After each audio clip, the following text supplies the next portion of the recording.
দুনিয়া বাবা পাগলামি ছাগলামি যে কয়দিনই করেন, কাপড় কিন্তু শরীরে লাগবে। ওখানে আর কোনো দলের নেতাগিরি চলবে না, ওখানে কোনো ঘুষ চলবে না বাবা। আপনার পকেটের থেকে নেকগুলা বাইর করে দিয়ে প্রত্যেকটা বড় পাস করতে হবে। কবর একটা কঠিন চেকপোস্ট, কঠিন চেকপোস্ট কবর। এই কবরে কাপড় নেক যদি না জানি আমি পার হইতে পারবেন না। নিজের একটা কঠিন চেকপোস্ট, রোজে মাসার একটা কঠিন চেকপোস্ট। 50,000 বছর দাঁড়ায় থাকতে হবে। এই চেকপোস্ট গুলো পাড়ি দিয়ে তারপরে জান্নাতের বারান্দায় ঢুকতে হবে। বাজানরে আপনার জিন্দেগিটা সুন্দর হয়ে যাবে যদি দুইটা জিনিস সাথে লইয়া যাইতে পারে। এক নম্বরে হলো নেক আমল বাবা,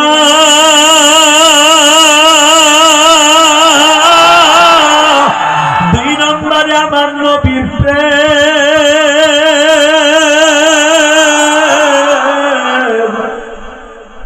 নবীর প্রেমের পাগল যারা, নবীর প্রেমে পাগল যারা, তারাই জান্নাতি। নবীর লাইগা জীবন দিবেন আছেন কি মুমিন। আমি যাব না, আছেন কি মুমিন? শরীরের শক্তি দিয়ে দেখায় দেয় আমার আল্লাহর খোলা আকাশের নিচে বসে, আমাদের উপরে কোনো সামিয়ানাও নাই, ডাইরেক্ট আমার মওলা নজর দিয়ে দেখায় দিচ্ছে মাঠের দিকে। নবী আমার জানের জান গো, নবী আমার প্রাণ, জান লাগিয়া জীবন দিলে খুশি হয় আল্লাহ। আমার নবী এমন একটা মানুষ ছিলেন, আরে উম্মতরা রেখে জীবনে পেটটা ভরে খায় নাই। মা আয়েশা সিদ্দিকা রাদিয়াল্লাহু আনহা একদিন বলেন, আমি একদিন দেখি মসজিদে নববীর ভিতরে আমার নবী, আমার কলিজার টুকরা স্বামী, আমার প্রাণের স্বামী, জানের স্বামী। এই আপনার তো কালী হাতির স্বামী না, আমরা হলাম স্বামী, আর নবী ছিল আসলে স্বামী। কথা কন না কে? মা আয়েশা বলেন, আমার জীবনে আমার নবীর মতো স্বামী পৃথিবীতে কোনোদিন আসবে না। মা আয়েশা বলেন, আমি একদিন দেখি মসজিদে নববীর ভিতরে আমার নবী দাঁড়ায় ধরে নামাজ পড়ে। আমি মনে মনে ভাবলাম আমি একটু যে নবীর পাশে দাঁড়াই। বুখারীতে আছে না নাই? বাবু নওয়াফিলের মধ্যে পাবেন, বাবু তাহাজ্জুদের মধ্যে আছে। আমার নবী আগের তাই বলছে, আয়েশা তুমি কোনোদিন আমার সাথে নামাজে দাঁড়াবার সাহস করো না, তুমি পারবা না আমার সাথে, ধৈর্য কুলাবে না। আয়েশা বলে, কোন কি আপনাদের বয়স কম? আপনার বয়স 60-এর কাছাকাছি, আর আমার বয়স মাত্র কত 13-14 বছর, পারবো আমি? নবীকে পারবা না, আমি পারবো না। ঠিক আছে, একদিন দাঁড়াই দেও। আয়েশা আজকে সুযোগ পেয়ে কয়ে দেয়, বলে পা মনে দেখি। আজকে নবী দাঁড়ায় গেছে, পাইছি সুযোগ, কেউ মসজিদে নাই, নবী একাই দেখি। আর আমার আব্বারে দেখি ওই কুস্তুনে আবিলা বাবার কাছে বই আবার আব্বা দাঁড়াইছে, অসুবিধা নেই আমার আব্বা থাকলে। মা আয়েশা দাঁড়ায় গেছে নবীর পাশে, স্বামীর পাশে দাঁড়ায় নামাজে খাড়া হয়ে গেছে। আর এক রাবাইতে আসছে, আর একদিন আমার নবী ঘরের মধ্যে নামাজে দাঁড়াইছে, মা আয়েশা পাশে দাঁড়াইছে। আরো জোরে কোন? আয়েশা মনে মনে ভাবলেন, দেখি না নবী মনে হয় সূরা বাকারা শেষ করে রুকুতে যাবে। মা আয়েশা কষ্ট নষ্ট করে সূরা বাকারা পর্যন্ত রইছে। বাকারা শেষ করার পর আমার নবী আলে ইমরান ধরছে। আল্লাহু আকবার বাইতে যাইয়া বোর কোলের মধ্যে যায় কইল, এই বড় দেখো তার মাথাটা ঝুলে ফেল, এই বড় তাদের আমার হাতে জখম হয়। তার দেয় না, আবার রড সিমেন্ট দিয়ে বাইন্দে দিয়ে দিছে।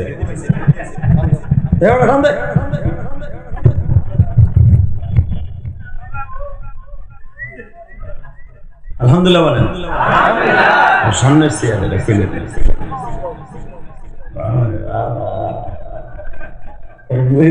লাভ ভালোবাসা কি পরিমাণ বুকের মধ্যে রে আল্লাহ। আল্লাহ সমস্ত যুবকদেরকে আপনি রাসূলের প্রেমিক বানায় দেন। আল্লাহ এই সমস্ত যুবকরাই কিন্তু একদিন জান্নাতে যাবে। যদিও আজকে ওরা নিয়ে আমি একটু মস্কার একটু হাসির নজরে তাকাইলাম, হতে পারে ওরা আল্লাহর ওলি বানাই দিতে পারে। এই যুবক ভাইরা কত কষ্ট করে, আমি শুনলাম 20 মাইল দূরে আমার যুবক ভাইরা আসছে আমার কথা শুনে। এই যুবক ভাই যারা প্রতিটা কদম লাগায় আসছেন, মোটরসাইকেলে আসেন আর টলি গাড়িতে আসেন আর বাসে আসেন, আপনার প্রতিটা কদমে কদমে আমার আল্লাহ হাজার হাজার নেকির ব্যবস্থা করে দিয়েছেন। আপনি আমার থেকে দাম,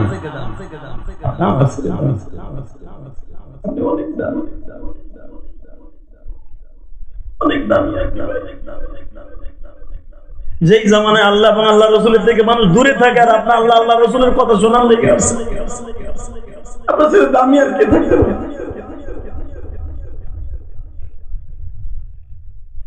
আল্লাহ আমাদেরকে মাফ করে দেন, জোরে কেন আমিন।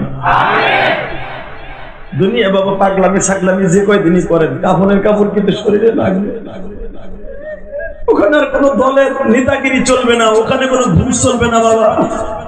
আপনার পকেটের থেকে নেকগুলো বাইর করে দিয়ে প্রত্যেকটা বোনাস পাস করতে হবে। কবর একটা কঠিন কবর, এই কবরে কাপড়ে কাপড়ে নেক যদি না জানি আমি পার হইতে পারবে না। মিজান একটা কঠিন চেকপোস্ট, রোজে মাহাশার একটা কঠিন চেকপোস্ট, 50,000 বছর দাঁড়ায় থাকতে হবে।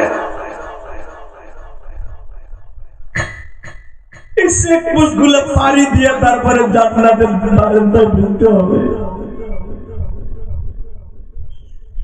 বাজানরে আপনার জিন্দেগিটা সুন্দর হয়ে যাবে যদি দুইটা জিনিস সাথে লইয়া যাইতে পারে। এক নম্বরে হলো নেক আমল বাবা,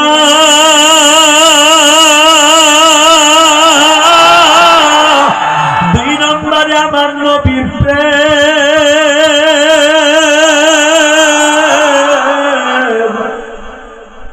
নবীর প্রেমের পাগল যারা, নবীর প্রেমে পাগল যারা তারাই জান্নাতি,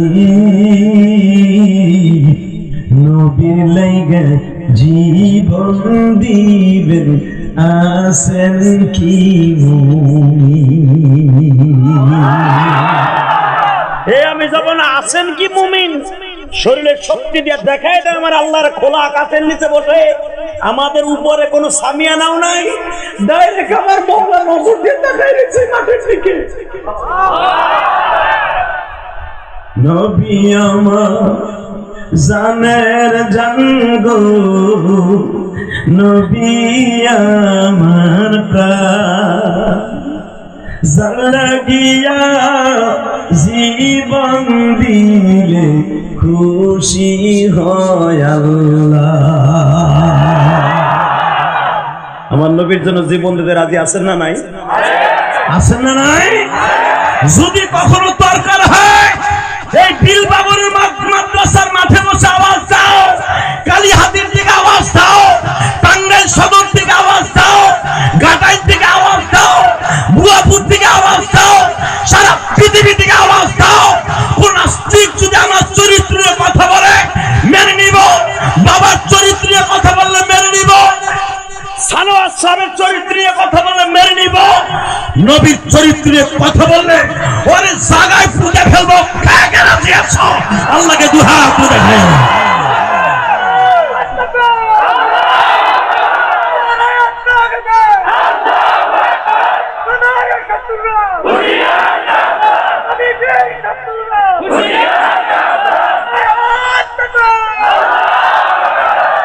আল্লাহ কণ্ঠগুলা কাপে কবুল করেন।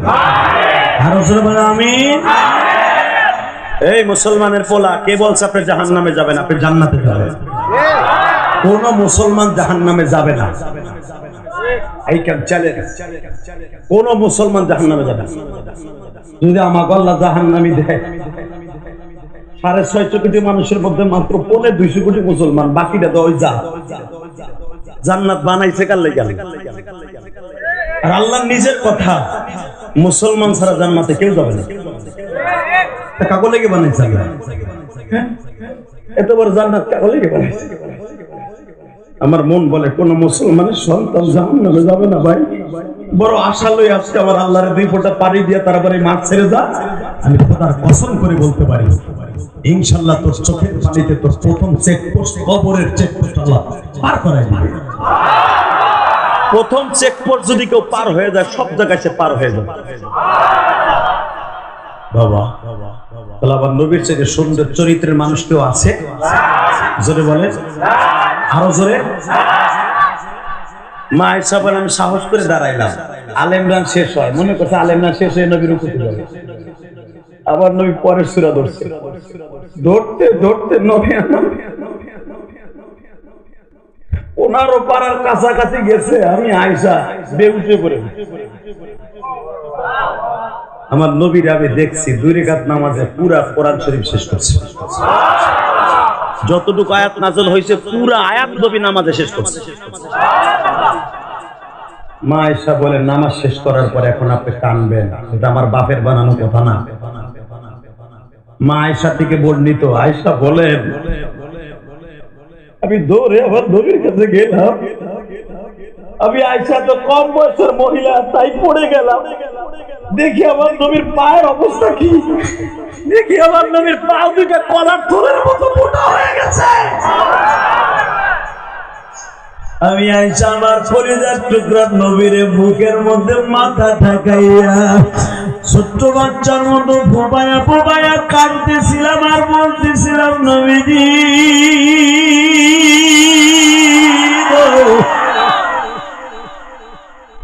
এত দীর্ঘ সময় দাঁড়ায় দাঁড়ায় কেন মাওলার কালাম নামাজের মধ্যে তেলাওয়াত করে? আপনার লেগে তো আল্লাহ কোনদিন জাহান্নাম বানায় নাই। আপনি তো আপনারে দিয়ে আমার আল্লাহ জান্নাত প্রথম উদ্বোধন করবে, জান্নাতের সভাপতি আপনি। আমার নবী কান্দে আর বলে আয়েশা রে আমি আমার জন্য নামাজ পড়ি না, আমি নামাজ পড়ি আমার মাওলার খুশির লাইগা। আমার আল্লাহ বলে বান্দারে তুমি যখন নামাজে দাঁড়ায় যাও আমি মাওলা তোমার দিকে তাকায় থাকি, তুমি রুকুতে গেলে আমার হাতটা তোমার পিঠের উপরে দিয়ে রাখি রে বান্দা,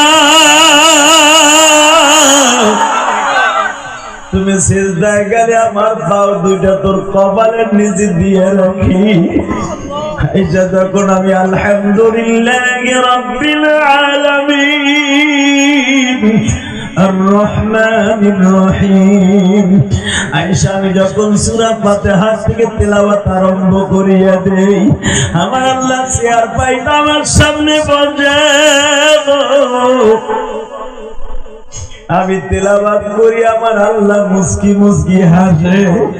আল্লাহ আয়েশা আমি যখন রুকুতে যাওয়ার ইচ্ছা পোষণ করি আমার আল্লাহ আমার মুখটা কালো করে বসিয়া থাকে। আমি আবার মনে করি আর একটা সূরা তেলাওয়াত করি, আমি সূরা আরম্ভ করার সঙ্গে সঙ্গে আমার মাওলার মুখে হাসি ফুটিয়ে যায়। আয়েশা আমি আমার মাওলার বেজার দেখি আমি কেমনে রুকুতে যাই রে আয়েশা। আয়েশা সাহস করে বলে ফেললেন নবীটা তো আপনার ক্ষেত্রে, আপনার কোন উম্মত যদি এইভাবে দাঁড়ায় তাদের ক্ষেত্রে হবে কিনা? এখন একটা আওয়াজ দিচ্ছে টাঙ্গাইল সাহেব ভাইরা, ও কালীহাতির আমার আলেম ভাইরা, 14 জন সাহাবী থেকে এই হাদিস কানা বর্ণিত। মা আয়েশা বলে হুজুর আপনার একটা গুনাহগার উম্মত যদি এইভাবে হাফেজ সাহেব নামাজে দাঁড়ায় তেলাওয়াত করে, এই জন্য বাবা হাফেজদের সিনা কিন্তু কোনোদিন বলবে না। কেন বলবে না জানো? ওই হাফেজরা 3টার সূরা উঠিয়া আমার মাওলার কালাম তেলাওয়াত করে বাবা। এই মাদ্রাসার জাকাতদাতা যিনি, এই মাদ্রাসায় যিনি সাউন্ড দিয়ে এই ছাত্রদেরকে লেখাপড়া করা বাবা,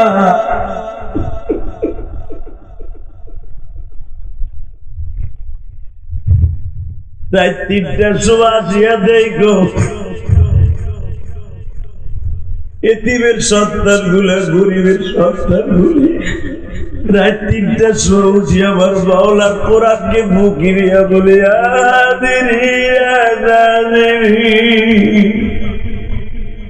তুমি মওলা মাফ কইরা দাও এই কালি হাতিবাজি রে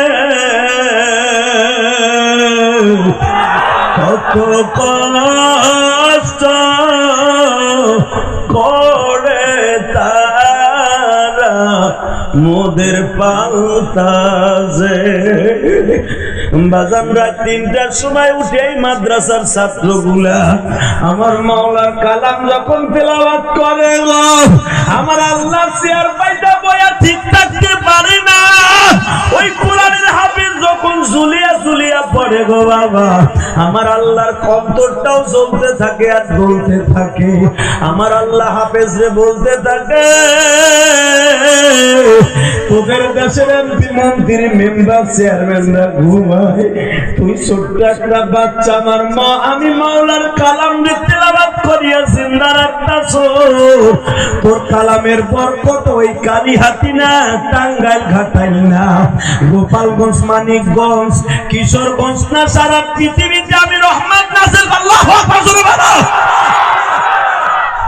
সারা পৃথিবীতে আমি পর্দাটা টান দিয়ে উড়ে ফেললাম তোর কোরআনের বরকত আমি সারা পৃথিবীতে এখন রহমতের বৃষ্টি নাযিল করব বাবা বাবা তাহলে কি আলেমদের দাম আছে না নাই আছে আছে আছে যুবক ভাই তোর পাও দুইটা ধরছি এ দাড়ি ভাগে বাজান তাহলে একটা ছেলের হেফজখানায় পড়াবার দরকার আছে না নাই যদি থাইকে থাকে কষ্ট করে হলো একটা ছেলেরে পড়াই আর যদি কোনো আমার ছেলে তো পড়লো না কষ্ট করে হলো রিক্সা চালাই হলো রক্ত পানি করে হলো একটা ছেলের আপনি খরচা দিয়ে না পারেন প্রতি মাসে ১০০০ টাকার একটা তেল দিয়ে ৫ লিটারে আমি ইলিয়াস রহমান জিহাদি বলে গেলাম আমি তো গোপালগঞ্জের সন্তান আপনি টাঙ্গাইলের সন্তান কিয়ামতের মাঠে ঠিকই আপনার সাথে আমার দেখা হইব হয়তো আমি আপনারা চিনবো না আপনি আমার চিনবেন কারণ এখানে হাজার হাজার মানুষ আমি সবাই চিনি না আপনারা আমার চিনেন কিন্তু কিয়ামতের মাঠে বলতে পারবেন জিহাদি সাহেব আপনার কথা শুনে দিছিলাম একটা তেল কই পাইলাম না তো কিছু আমি গিরান দিলাম এই গ্রামের সবাই জাহান্নামে গেলেও আপনি যাবেন না আল্লাহু আকবার জোরে বলতে পারেন না বাবা এই পৃথিবীতে আমার নবী যেটা বলেছেন ওইটাই সত্য ঠিক না বেটি দুনিয়ায় বহুত নেতা পাবে সব নেতা ভুয়া ভুয়া ভুয়া স্বার্থ ছাড়া কেউ কাজ করে না কথা বলো আরো জোরে একজন মাত্র নেতা জীবনের স্বার্থের দিক তাকানে সাল আমার বিশ্ব নেতা নবী সে তার নিজের জন্য নামাজ পড়ে না আয়েশারে কি বলে বাবুন নওয়াফিল বুখারীর হাদিস আয়েশা আমি আমার নিজের জন্য নামাজ পড়ি না আমার উম্মতের লাগি নামাজ পড়ি এখন আয়েশা বলেন হুজুর তাহলে একটা কথা কই বলো আপনি শুনলে আশ্চর্য হয়ে যাবেন মা আয়েশার মতো মুফতি ওই জামানায় একজন ছিলেন আপনাকে কষ্ট হয়ে গেছে বাপ বেশি ভালো অবস্থা কষ্ট হয়েছে হ্যাঁ সামনে আলাদা যারা কানছে হারা কয় না আর এই পাশে যেগুলো গেছে একসাথে আওয়াজ করেন তো এই মুসলমানের পোলা দুনিয়ার যত নেতা দেখেন সব নিজের পেটের পূজারী একজন মাত্র নেতা ছিলেন যিনি উম্মাতের রাইখে কোনোদিন পেটটা ভরে খায় নাই ঠিক না বেটি জোরে কোন আরো জোরে লম্বা চওড়া একটা হাদিস আপনাদের সামনে বর্ণনা করব ইনশাআল্লাহ নবী আমার তাবুকের যুদ্ধের থেকে আসছে তাবুকের যুদ্ধের থেকে আর তাবুকের যুদ্ধটা এমন টাইমে হইছে রে ভাই উলামা একরাম জানেন যেই টাইমে মদিনায় কারো ঘরে পানি ছাড়া কিছু নেই খেজুর গুলা কেবল কাইন ঝুলছে হলুদ হইছে পাকে নাই গম জও কিশমিশ আঙ্গুরের বাগানে কেবল কাঁচা কাঁচা বিক্রি করার উপযুক্ত না গমের কেবল বাইল বাইর হইছে এখনো পর্যন্ত গম বেচার মতো পাকে নাই এই টাইমে তাবুকের যুদ্ধটা সংগঠিত হলো যখন আল্লাহু আকবার ইন দি মিন টাইম আমার নবী তাবুকের যুদ্ধে যাবেন সব সাহাবীরে বললেন সবাই রেডি হয়ে আসো রেডি হইতেছে নবী আমার রেডি হওয়ার পরে সর্বশেষ নবীর 9 জন বিবি তখন বেঁচে ছিলেন। 9 জন 11 জন বিবির মধ্যে 2 জন মারা গেছে, বাকি 9 জন বিবি বেঁচে আছেন। 9 জনের কাছ থেকে বিদায়ের পরে মা ফাতেমার বাড়ি নবী যাবেন। ফাতেমার বাড়িতে যাওয়ার আগে বিশ্ব নবী বাড়ির আঙিনা থেকে সালাম দিয়েছে, আসসালামু আলাইকুম ইয়া আহলাল বাইত। আওয়াজ আসে না, একটু পরে আবার বলেন, আসসালামু আলাইকুম ইয়া আহলাল বাইত। সে আপনার মেয়ে হোক, আপনার মা হোক, সালাম দিয়ে ঘরে ঢোকার সুন্নাতে রাসূল। হতে পারে আপনার মা, আপনার নিজের মা, গরমের ভিতরে হয়তো কাপড় চোপড় সরিয়ে শুয়ে থাকতে পারে, আপনি যে দাম করে মার ঘরে ঢুকিয়ে গেলেন, সুন্নাতের খেলাফ। যদিও জায়েজ আছে, সুন্নাতের খেলাফ। কারণ ছেলে বড় হইলে মাও পর্দা করা দরকার আছে, আছে না নাই? আজকে ছেলে মেয়ে নষ্ট হয় কেন? মা বাবার কারণে হয়। এই জন্য দেখবেন 7 বছর হওয়ার সাথে সাথে ছেলে মেয়েকে আলাদা খাটে শোয়াবেন, এক খাটে শোয়াবেন, 2 দিন পর উচিন কি পাকা চিপি চিপি চাপা।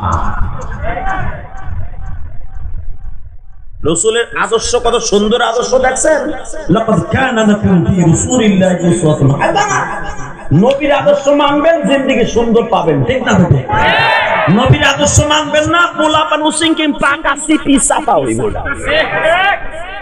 চায়না ভাষা কইলা ভাই, আমাকে পদ্মা সেতু করতে যাইয়া চায়নারা কুত্তা খাইয়া মাদারের শরীর কুত্তাই নাই।